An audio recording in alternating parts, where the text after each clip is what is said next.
Chief of defence staff Anil Chauhan ने शुक्रवार को कहा कि यूक्रेन संघर्ष से सबसे बड़ा सबक ये है कि भारत को आत्मनिर्भर बनना पड़ेगा, क्योंकि भारत अब दूसरे देशों से वेपन सिस्टम्स की आपूर्ति पर निर्भर नहीं रह सकता। यदि आप मुझसे पूछे तो ये युद्ध हमें विशेष रूप से आत्मनिर्भर बनना सिखाता है। वास्तव में ये हमारे लिए सबसे बड़ा सबक है। इसलिए हम अपने वेपन सिस्टम्स की आपूर्ति के लिए किसी भी अन्य देश पर निर्भर नहीं रह सकते। रायसीना डायलॉग में एक परिसंवाद सत्र में जनरल चौहान ने कहा कि रक्षा क्षेत्र में आत्मनिर्भरता सुनिश्चित करने के लिए सरकार बड़ी संख्या में प्रमुख उपकरण और वेपन सिस्टम्स का प्रोडक्शन करने का विकल्प भी प्रदान कर रही है। विदेश मंत्रालय 2 से 4 मार्च तक ऑब्जर्वर रिसर्च फाउंडेशन यानी कि URF के सहयोग से रायसीना डायलॉग का आयोजन कर रहा है। Provocation, uncertainty, turbulence, light house in the Tempest theme के तहत आयोजित होने वाले सम्मेलन में 100 से अधिक देशों के प्रतिनिधि भाग लेंगे। और अनिल चौहान ने इसी पैनल चर्चा के दौरान कहा कि किसी भी विवाद को कई नजरियों से देखा जा सकता है। आप इस युद्ध को राजनीतिक, आर्थिक या शायद कूटनीतिक दृष्टिकोण से भी देख सकते हैं,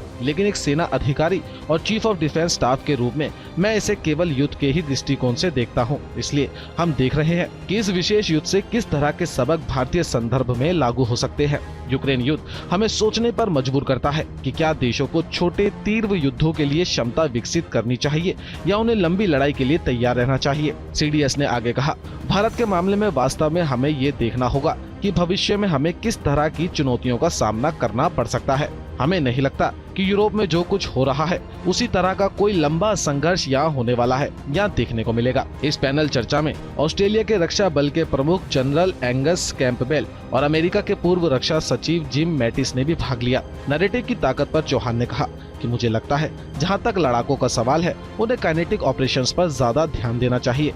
इसके इर्द गिर्द नैरेटिव तैयार किए जाएंगे, क्योंकि आज का आधुनिक युद्ध सिर्फ युद्ध क्षमता से नहीं लड़ा जा सकता। इसे जीतने के लिए आपको भी नैरेटिव सेट करना होगा, क्योंकि कहीं न कहीं ये नैरेटिव ही है जो आपको युद्ध जीतने में काफी हद तक मदद करता है।